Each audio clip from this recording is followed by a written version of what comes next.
Guys, mining and के YouTube channel पे एक बार फिर से आप सभी का स्वागत है। और एक और vacancy, back to back vacancies आती ही जा रही हैं। आपका माइनिंग में अच्छे मौके निकलते ही जा रहे हैं। आप अपनी तैयारी अच्छे से करिए और इन वैकेंसीज में अप्लाई करिए अगर आप एलिजिबल हैं इसके लिए तो ठीक है। तो इस वीडियो का एंड तक जरूर देखिएगा, बहुत ही बेहतरीन वैकेंसी है। जानेंगे किसकी वैकेंसी है, आपका इसके साथ ही क्या क्या वैकेंसी की डिटेल्स हैं, कब कौन अप्लाई कर सकता है, कितनी वैकेंसीज है, क्या फीस होगा, क्या लास्ट डेट होगी, तो और कौन एलिजिबल होगा, ये सारी डिटेल्स इस वीडियो में हम डिस्कस करेंगे, जैसा कि हमेशा करते ही है ना। तो यहाँ पे आपका जो वैकेंसी आया है ये uranium corporation of India limited, मतलब कि एक बहुत बेहतरीन मौका है ना। अब इसमें आपका जो वैकेंसी सबसे पहला निकाला गया है माइनिंग मेट का निकाला गया है। ठीक है, माइनिंग मेट का टोटल पोस्ट 64 निकाला गया है, जिसमें कि एससी 9, एसटी का 20, ठीक है, ओबीसी एनसीएल का 3, ईडब्ल्यूएस के 11 और यूआर के अनरिस्ट्रिक्टेड के आपके 21 पोस्ट टोटल निकाले गए हैं। 35 वर्ष इसकी अपर एज लिमिट है। अब 30/11/2024 के अनुसार इसकी अपर एज लिमिट 35 साल है। देखिए, अब जो भी ओवर एज हो गए उनके लिए तो बेहतरीन मौका है।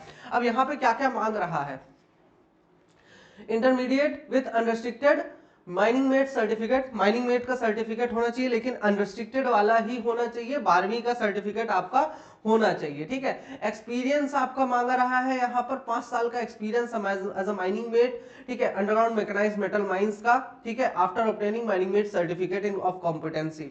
ठीक है, इसके बाद ही आपका दूसरा वैकेंसी जो निकाला गया है ब्लास्टर का निकाला गया है। इसमें आपका 3 वैकेंसी जनरल में है, एक ईडब्ल्यूएस में, ओबीसी में 2 और यहाँ पर एसटी और एससी में एक एक दिया गया है। टोटल 8 वैकेंसीज इसमें आपकी निकाली गई है। 32 ईयर इसमें क्या दिया गया है, अपर एज लिमिट दिया गया है। ठीक है, तो अब देखिए, जो भी फील्ड में जो भी कैंडिडेट्स थे, जो फील्ड में काम कर रहे थे, कहीं ना कहीं प्राइवेट माइंस में काम कर रहे थे, तो इस एज में आकर या फिर इतना एक्सपीरियंस लेकर अच्छा खासा गवर्नमेंट जॉब लेने का बेहतरीन मौका ये आपको यहाँ पर मिल रहा है। अगर मैं बात करूं क्वालिफिकेशन, तो इसमें मैट्रिक मांग रहा है, बोले तो 10वीं, इसके साथ ही आपका अनरिस्ट्रिक्टेड ब्लास्टर सर्टिफिकेट होना चाहिए।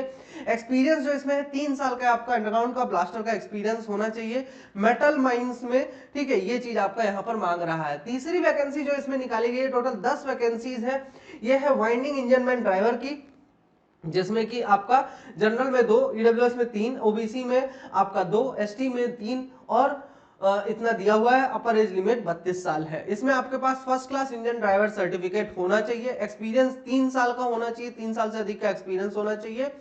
ठीक है, after obtaining first class winding engine driver certificate. ठीक है, मतलब कि वाइंडिंग इंजन ड्राइवर सर्टिफिकेट मिलने के बाद 3 साल का एक्सपीरियंस चाहिए और कम से कम उसमें से 1 साल का एक्सपीरियंस 75 एचपी के वाइंडर या फिर उससे अधिक कैपेसिटी वाले वाइंडर को ऑपरेट करने का 1 साल का एक्सपीरियंस आपका होना चाहिए।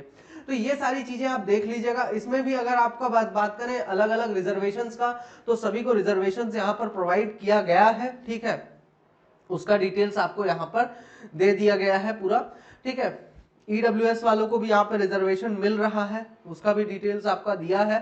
तो ये सब आप एक बार देख लीजिएगा पीडीएफ में। बाकी ऐसा कुछ खास नहीं है, कितना छूट दिया गया है, एज लिमिट में क्या रिलैक्सेशन है, वो सब आपका नॉर्मल जैसा होता है वैसा ही दिया गया है। ठीक है, यहाँ पे पे अलाउंस वगैरह आपको सारी चीजें यहाँ पे प्रोवाइड कराने की बात कर रहा है। चयन की प्रक्रिया की अगर हम बात करें, सिलेक्शन प्रोसेस की, अब इनका सबसे पहले क्या होगा, यहाँ पे सबसे पहले रिटन टेस्ट होगा, ट्रेड टेस्ट होगा और पर्सनल इंटरव्यू होगा। ठीक है, अब ये यूसीआईएल अपना फाइनली डिसाइड करेगा बाद में कि भाई आपका यहाँ पे क्या बोल रहा है, depending on the response from the candidates. अब कैंडिडेट्स का रिस्पॉन्स कितना रहा इस एडवर्टाइजमेंट के प्रति, मतलब जितना ज्यादा अच्छा रिस्पॉन्स आएगा उतना ही पारदर्शी तरीके से आपका एग्जाम होगा, उतना ही ज्यादा टफ हो सकता है एग्जाम कंडक्ट कराया जाए। उसी पे डिपेंड करेगा। पहले रिटन टेस्ट, अगर कम लोग अप्लाई करेंगे तो पर्सनल इंटरव्यू के लिए बुला लेगा, अगर लोग ज्यादा अप्लाई करेंगे तो हो सकता है रिटर्न टेस्ट भी ले तो अभी कोई कंफर्मेशन नहीं दिया है, बट ये बोला है कि it depends on the applications that will be received by them. Okay okay, अब इसके बाद आपका कोई भी ये नहीं बोल सकता कि भाई written test, trade test, personal interview, final selection में ये एलिजिबिलिटी क्राइटेरिया जो है तो हमारा था, लेकिन हम नहीं, ऐसा कुछ भी बात वो नहीं झेलेगा। ठीक है, हमें रिटन टेस्ट के लिए हम एलिजिबल थे, हमें रिटन टेस्ट में बुलाया जाना चाहिए था, इस टाइप का वो सारी चीजें आपका जो भी है एलिजिबिलिटी क्राइटेरिया बता दिया गया है, उसके अनुसार ही आप फॉर्म फिलअप करेंगे। ठीक है, सिर्फ शॉर्ट लिस्टेड कैंडिडेट्स को ही रिटन टेस्ट के लिए, ट्रेड टेस्ट या पर्सनल इंटरव्यू के लिए बुलाया जाएगा। ओरिजिनल सर्टिफिकेट्स का जो वेरिफिकेशन होगा, ठीक है, वो इसके बाद ही होगा। ठीक है, only at the time of return, sorry, इसके रिटर्न टेस्ट वगैरह जब जिसके लिए बुलाया जाएगा उसी समय ओरिजिनल सर्टिफिकेट्स का वेरिफिकेशन भी होगा।